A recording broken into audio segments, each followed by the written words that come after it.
this way. So I know how to shoot, I know how to fight. I tell you once, I'll tell you twice.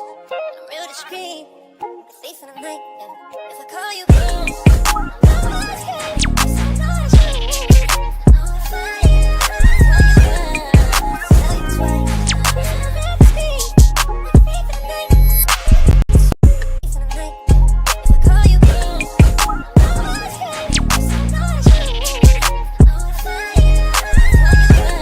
once, I'll tell you twice.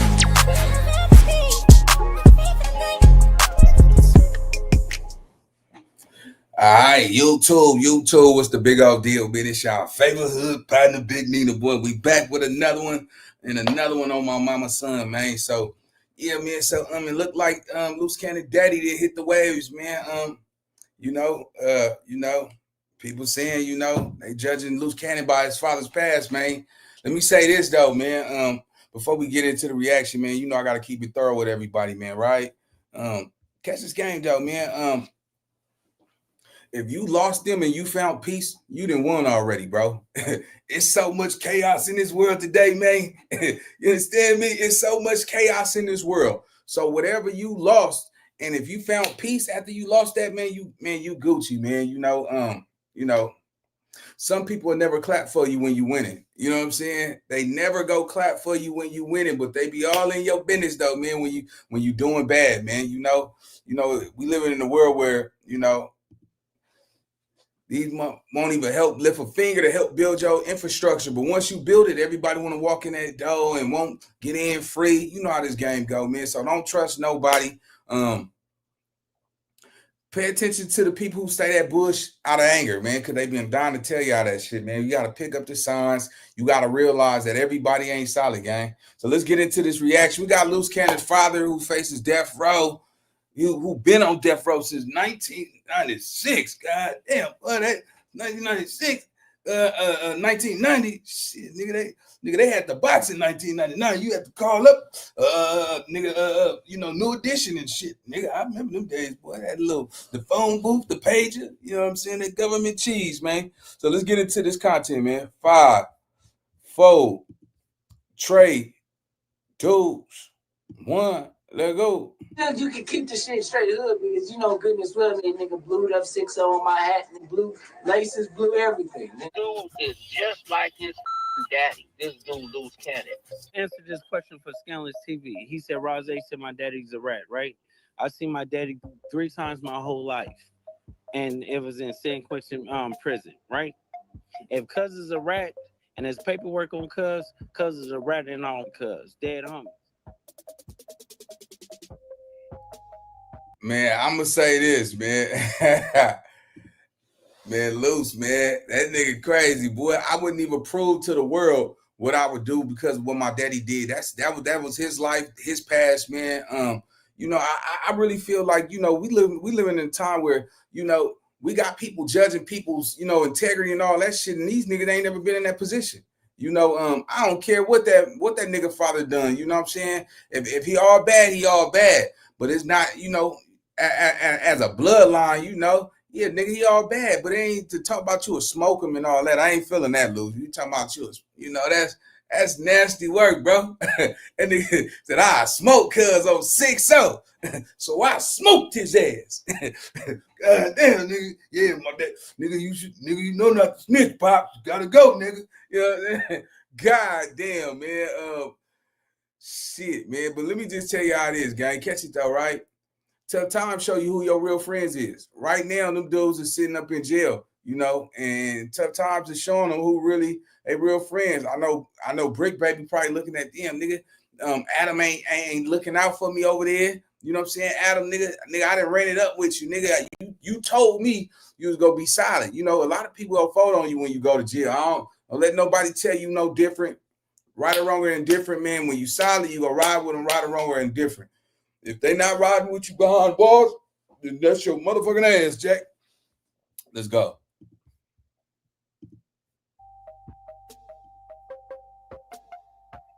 I'm back with another video. This one gonna hit different as it encompasses the story of Tremaine Ashley Williams, aka the fake Luce Cannon's father. In one of my most recent videos, we covered the fake Luce Cannon and the alleged snitching activity of his pops. However, in this video, we will cover Big Nutty's entire story. Sit back, buckle up. This is going to be a long one. George Brett Williams, adopted as a baby by Charles and Jessie Mae Williams, founders of the Williams Home for Children with Special Needs, was pretty much raised as a silver spoon kid. Raised in the couple's Acton Park mansion, George attended private schools. Wanting to fit in with the crowd, at the age of 16, the young George dropped out of school and began hanging out with gang members. Ultimately, George would leave his parents' home when he was only 18 years of age, moving into a nearby rental property owned by his mother, whom was also a real estate agent. The burly 6'3" tall George Williams quickly ascended the ranks of the Rolling 60s neighborhood Crips, one of LA's largest gangs. Police say the drugs and violence are being spread to other cities, chiefly by two long-standing rivals in the Los Angeles youth gang scene. Black groups who call themselves Crips and wear blue colors, and Bloods who wear red.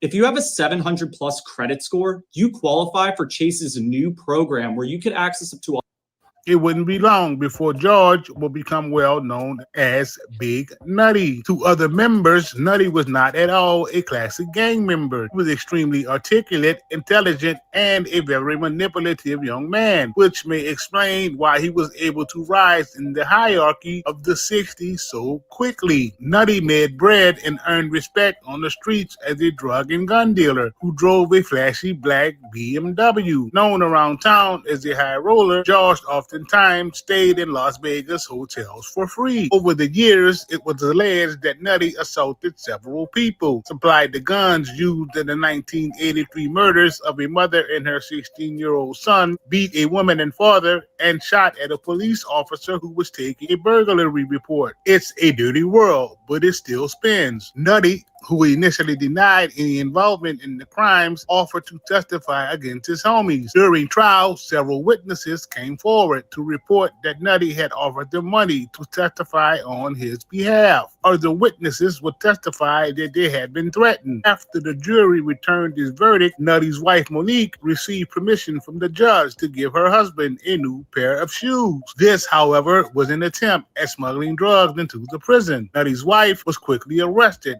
after the bailiff found that the soles were lined. Damn, man, boys. Just imagine, nigga, nigga, you get caught up, nigga. Now your wife finna go sit down too. They got some ride or die shit, boy. Then nigga get older and sit at the CVS talking about, yeah, man, how much is my medication? About $60. $60? I gotta wait till the third. I don't got no money right now. Say, come on, Tyrone. God damn, man. Hey, listen, man, it's 2024, nigga. I wish a nigga would put some yay in some motherfucking shoes and think you gonna get away with that shit, man. They got CR scanners and all that shit now. Let's go. And with several balloons of heroin. It is these turn of events that brings us to our story. On January the 2nd of 1990, Willie Thomas and Jack Barron were fatally shot at close range in a house on Spring Street in Los Angeles. Their bodies were dragged to a truck parked in the garage, where they were found when the police arrived in response to a neighbor's call reporting gunshots. The prosecution's theory was that Nutty shot both victims in the course of a robbery that had begun as a drug transaction. According to prosecution witnesses, earlier that evening, Nutty had planned to scam the victims through a fraudulent drug transaction by trading fake money for drugs. The victims met Nutty at the bar parking lot, but for reasons unknown, the transaction did not occur there. Instead, later that evening, the victims came to the Spring Street home, which was a freaking hangout for Nutty and his three homies. According to the testimony of his three homies, all of whom had pleaded guilty in prior proceedings, Nutty shot both victims. Additionally, two neighbors to the Spring Street home testified. All right, so yeah, hey, that's once again, man, niggas, everybody call that nigga rat, but that nigga was a killer though, boy. He was popping shit. Yeah, nigga put that nigga in that dookie bag. Yeah, nigga was doing it in the 90s. You know that nigga had a 32. Pop, pop, pop. I'm hitting. Put in the 90s, nigga. Y'all remember they put the potato on the revolver? Yeah, what's up now? Bow, bow. We didn't have no silencers, nigga. So nigga put a little, you know, about with that potato on that thing, nigga. Boom! Pop that motherfucker, man. All right, so now we hearing the story of you know, Luce Cannon daddy Big Nutty, man. All right, let's go. Testified that Nutty was present at the house on the night of the killings. The prosecution presented evidence that the pager found at the scene of the crime was Nutty's and that his fingerprints were found in the room where the victims had been shot and on the truck to which the victim's body had been dragged. The prosecution also presented evidence that Nutty fled Los Angeles after the shooting and that upon his return 2 weeks later, he sought to pay some new acquaintances to fabricate an alibi for him for the night of the murders. Prosecution presented evidence of the murders and the drug deal surrounding it largely through the testimony of two of Nutty's accomplices, Patrick Linton and Darius Cyprian. Their testimony was corroborated by the testimony of other witnesses, telephone records, and physical evidence. It's no secret that Nutty socialized with Patrick, Darius, and Dino Lee. This group often gathered at the house on Spring Street, where Darius' half-brother, Ernie Pierre, lived. On the upstairs floor of the house was a vacant small apartment where victims Willie Thomas and Jack Barron were shot on January 2nd of 1990. Darius and his mother, Marcella Pierre, lived in the house across the street. In the week prior to the killing, Nutty mentioned to Patrick that he intended to jack the plug by giving him fake money. On the day of the murders, Nutty was socializing with Patrick and Darius at the Spring Street home. It was then that Nutty told Patrick he was going to set up a drug deal with victims Jack Barron and Willie Thomas. Telephone records indicated that on the day of the murder. Wait, go look. See how niggas, look how they was wearing their jeans, boy. You understand me? They wasn't doing all that sagging and shit. You know what I'm saying? Hold on. Let me go back to that motherfucker, man. Hold on. One time. That motherfucker was one. Yeah, nigga had his shirt tucked in damn near, boy. Home. It was then that Nutty told Patrick he was going to set up a drug deal with victims Jack Barron and Willie Thomas. Telephone records indicated that on the day of the murders, 3 calls were made between Nutty's house and an air-conditioned business called ARA. Both victims, Barron and Thomas, worked at ARA. Fellow ARA employee Londell Richardson testified that on the day of the murders, he overheard a telephone conversation by Thomas and Barron, indicating that after work, they were planning to go to a bar to transact a drug deal involving 50 racks and 3 or 4 keys of coke. In preparation for the drug transaction, Nutty, Patrick, and Darius went to Nutty's house, where Nutty assembled packages of torn phone book pages, which he wrapped to resemble bundles of cash, placing them in a plastic bag. Nutty also bought 3 guns, which were later found at the scene of the crime: a 38 caliber Smith & Wesson revolver, a 38 caliber Titan automatic pistol, and a carbine rifle. Patrick drove Nutty and Darius in his blue Chevy Blazer to the parking lot of the bar. After they parked, Nutty hopped out of the truck and went over to Barron, whose truck was parked in the back of the lot. As Thomas stood next to the truck, Nutty spoke with them for 30 to 45 minutes. After the long drawn-out conversation, Nutty returned to the Blazer and told Patrick that they were going to follow Barron and Thomas to a house in Southgate. Barron and Thomas drove out of the parking lot together in a blue Chevy Sprint, an ARA company car that Thomas often drove. Nutty, Patrick, and Darius proceeded to follow the Sprint as far as the freeway, but Nutty decided at the last moment not to follow and told Patrick to drive instead back to his house. There, they dropped off the guns in the plastic bag of fake cash. This is where the plot thickens, as Darius would give a slightly different account than that of Patrick of the events at the bar parking lot. Darius' story goes like this. While he was waiting in Patrick's truck, he saw a Camaro drive in. A Hispanic man got out of the Camaro and approached Patrick's truck. After the Hispanic man walked away, Patrick said that was Tony. Tony then went over and talked to Nutty and Barron. Barron left for Tony in the Camaro. Patrick, however, denied seeing someone named Tony that night. Another witness, Jose Picano's testimony, was in accord with Patrick, and Barron and Thomas left together in the blue Chevy Sprint. The story doesn't end here. Nutty and Patrick drove to the Spring Street home in separate cars. Nutty drove his new Mercedes 190E, which he parked in the driveway. Patrick drove his Chevy Blazer with Darius as his passenger and parked in the front of the house. Nutty, Patrick, and Darius stayed in front of the house drinking beer for about an hour, plotting about the lick that they were about to hit. They would all eventually make their way to the vacant upstairs apartment and continue to drink while smoking weed. At some point, Nutty received their page and made a call. Nutty would then tell Patrick that Barron wanted to come to the house to do the drug deal. In the meantime, Dino had arrived and joined the others in the upstairs apartment. About 10 minutes after Dino arrived, Barron and Thomas arrived in the blue Sprint. It was at this point that Nutty went outside to talk to them. Upon returning, Nutty told Patrick that they should go to Nutty's crib to get the guns and the fake cash. They left and returned as Barron and Thomas waited in their car parked outside. After nearly 2.5 hours of bullshitting, the lick was about to go down. Nutty, Patrick, Barron, and Thomas finally went to the upstairs apartment, but Darius and Dino were waiting. Patrick entered the apartment first. Upon entering, he heard someone say, "Get down, don't nobody move." That someone was none other than Nutty, who pulled out a .38 caliber revolver. Patrick was also strapped with a .38 caliber handgun as Barron and Thomas lie on the floor. It was at this point that Nutty would take shoestrings out of his coat pocket and instructed the others to tie the victim's hands and feet as Darius went through their pockets and removed their wallets. From the way the story has been painted, Nutty has been drawn out as the ringleader. The planned jack move is still going down. Nutty propped up Barron, who was now bound against one of the walls with his feet in front of him and his hand behind his back. Nutty put the .38 caliber revolver up to Barron's face, demanding the 3 birds of yayo. It was at this point that Nutty would tell Darius to move the car, which was parked in front of the Spring Street home, in case the victim's homies came looking for them. Nutty wasn't fucking around.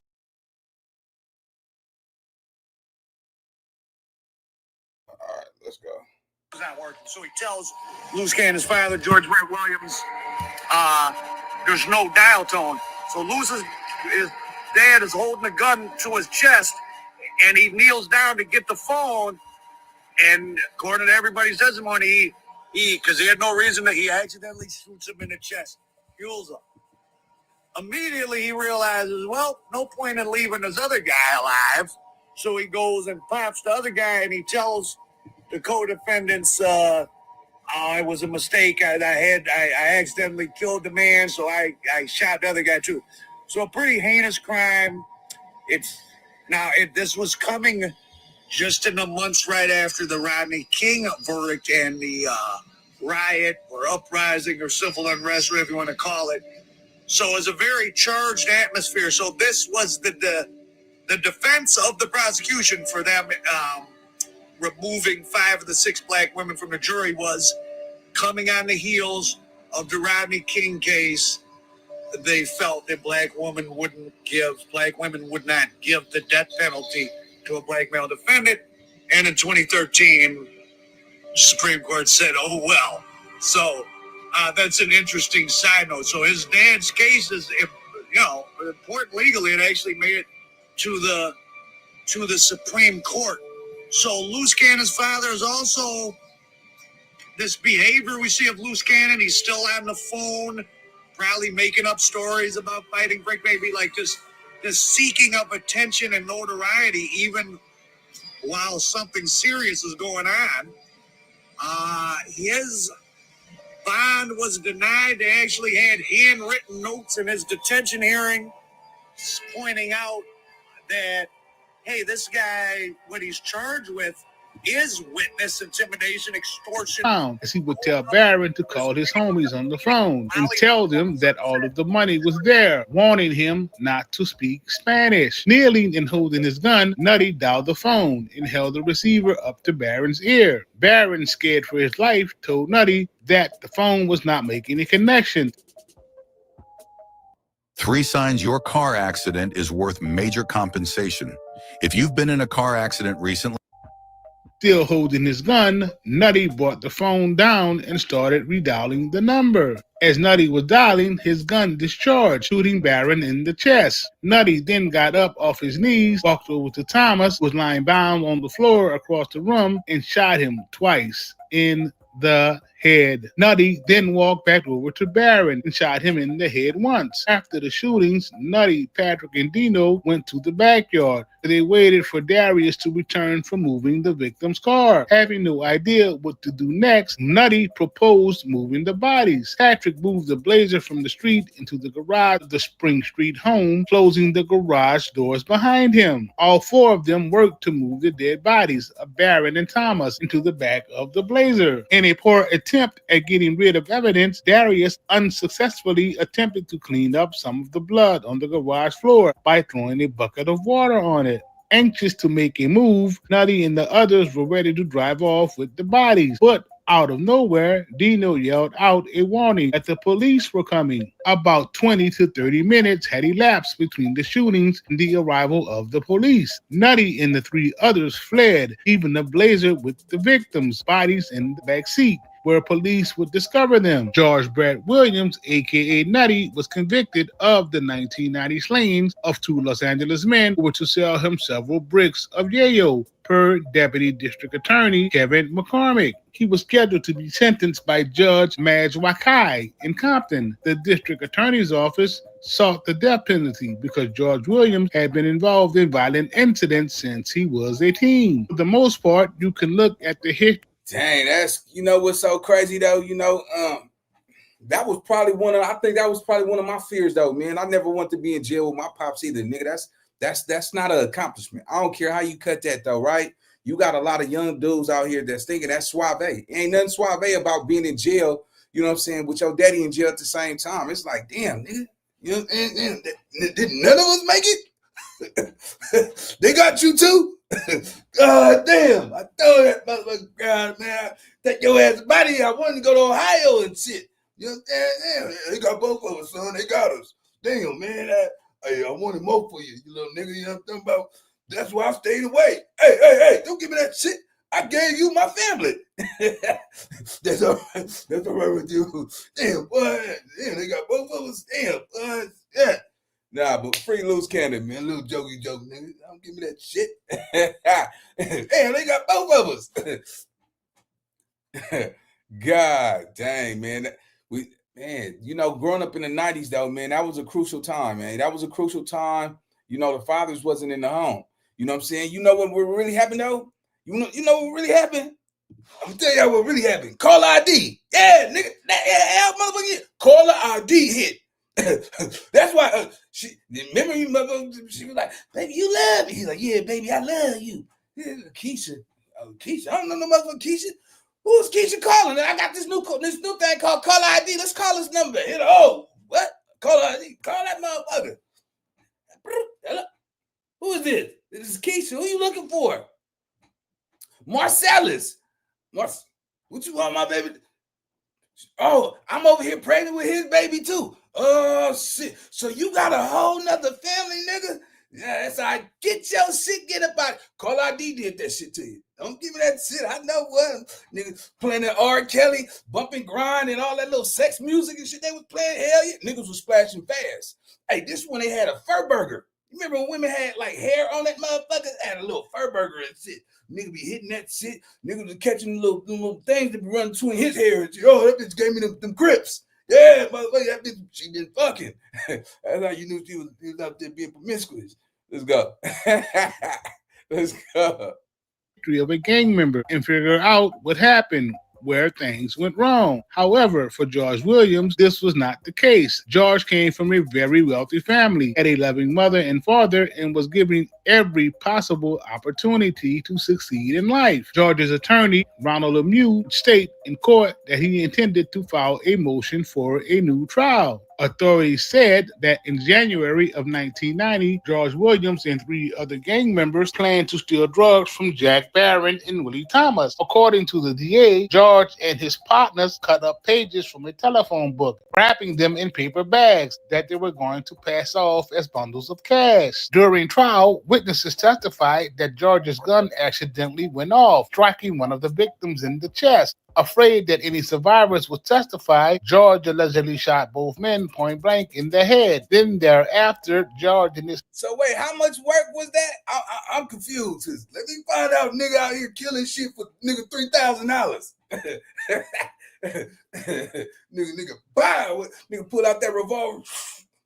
Bow. You know what I'm saying? Nigga, yeah, man. I told y'all the motherfucker had a revolver. This 1990. Yeah, nigga, they had the Uzi and shit, but niggas was broke back then. Niggas was wearing British Knights and shit, nigga, Patrick Ewins and all that type of shit, nigga, cross-color boots and shit, yeah, nigga. This around the time Michael Jackson was live. Every kid was wearing penny loafers and skinny jeans. You know what I'm saying? Now niggas be just like, man, I didn't mean for this to happen for us, son. Dad, what happened to it, man? We just got bad luck, son. There's something in our bloodline, man. We all go down. Shit. Don't give me that shit, little nigga. I knew you wasn't gonna be that anyway, nigga. Yeah, motherfucker. I know you, motherfucker. Let's go.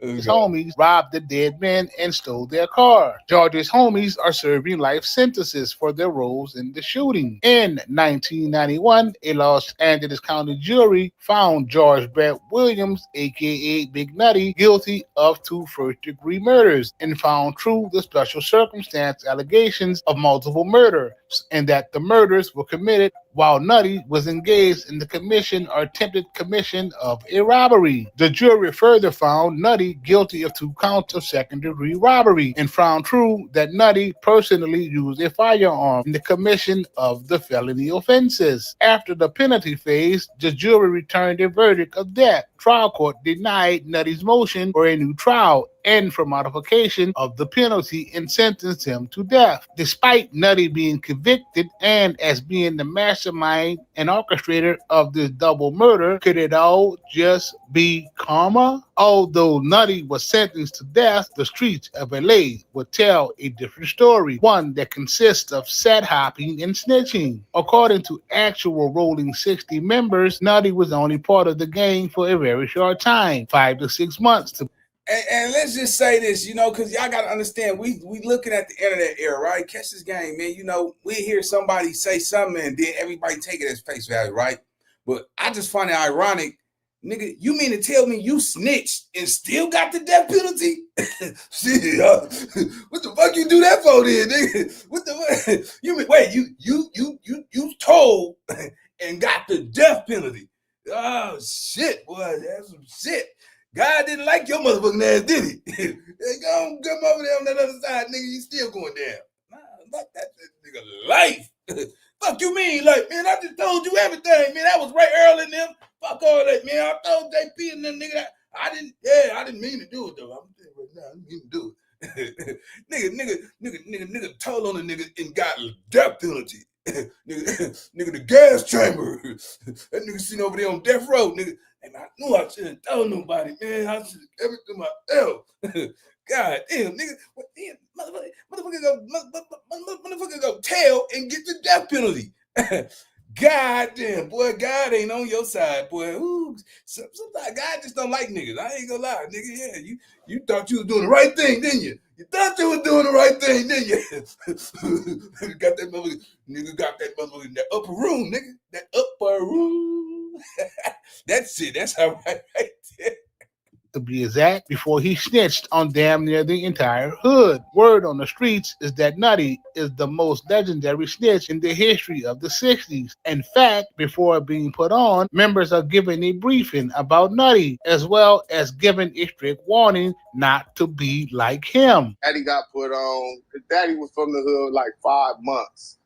before he turned in the whole neighborhood. He the greatest snitch of all time from 60s. I'm talking about as soon as you get put on 60s, they gonna talk about the nigga daddy. Hey, you don't want to be this guy. The nigga daddy was in protective custody. I got the paperwork, copies of it. Nigga daddy was in protective custody before he turned the hood and all type of shit. You know what I mean? All type of shit. OG Cartoon from 53rd Street Avalon Crips at one point took to his YouTube channel to run an app about having a beef with Nutty. Man, I'm back again, man. This is a story with me, the homie Crazy Ray. A guy by the name of Nutty. You know, me and his father had an issue back in the day. Anyway, so now, when the dude pull up and go to woofing, whoa, he kind of woofing that Ray. Now you already know, homie, in my heart, that's a no-no. That was a no-no off the rip. So boom. Ray immediately draw down. Boom. So when Ray draw down on Slim, I'm next to him. The dude Nutty from 60s, he draw down. So when he draw down, I draw down on him. To further add insult to injury, Munchie B will speak on the fake Luce Cannon's Pop Wow on the No Jumper podcast. Termaine and Jermaine, they brother, they twin brothers. They dad, the Snitch, he's from Athens Park Bloods. He's from Hoover, Fine Eye Hoover. Wait, what? And then he's from Rolling 60s Crip. Like the dad trip hop 3 times? Bro, listen. I'm trying to get to the bottom of this here, guys. Sweetie! Bro, all Rolling 60 Crips. Nigga, listen. His dad was from Athens Park Bloods to Fine Eye Hoover to Rolling 60 Crip. He's let's be just, man, nigga be, boy, that nigga be getting the blues up there. Nigga, don't you talk with no black man talking bastard. Hold your nose, nigga. Let's go. The notorious snitch. He took people down. It's like, it lines up with their behavior. Like, they you know what I'm saying? Like, how you go all these hoods and you stitching on people, and then, bro, sweetie! This dude is just like his daddy. This dude, Luce Cannon. This dude is a rat. He told on Big U. He told on mine. George Nutty Williams, a.k.a. Luce Cannon's dad. His daddy's lied on so many people. 4 different people got him life sentence. Little Eddie Boy ended up getting convicted of. And this is when the name George Williams comes into play. Devil from Fine Eye Hoover that he told on lost his life, brother, in the penitentiary because this dude's daddy, Luce Cannon's daddy, Nutty, lied on that man, got that man a lifetime because he was a high-powered rat informant. It was a 20. Dang, man, you see how the game go, man. Sometimes, man, that's why I say, man, hey, that just tell y'all, man, stop believing your daddy hood stories, man. That nigga was probably telling too, man. That's fucked up. But nah, man, you know, you can't judge a man by his past, but that's definitely a stain on your name, man. You know what I'm saying? When your daddy got a bad name like that, you know what I'm saying? That's why I say some of you niggas is still out there practicing. You ain't made it yet, nigga. Nigga still out, nigga 35, still trying to make a name for himself and shit, nigga. Man, I'll be 48 next month, nigga. Yeah, I'm still out here, nigga. Them little young niggas calling you grandpa and shit. Oh, that's a triple OG right there.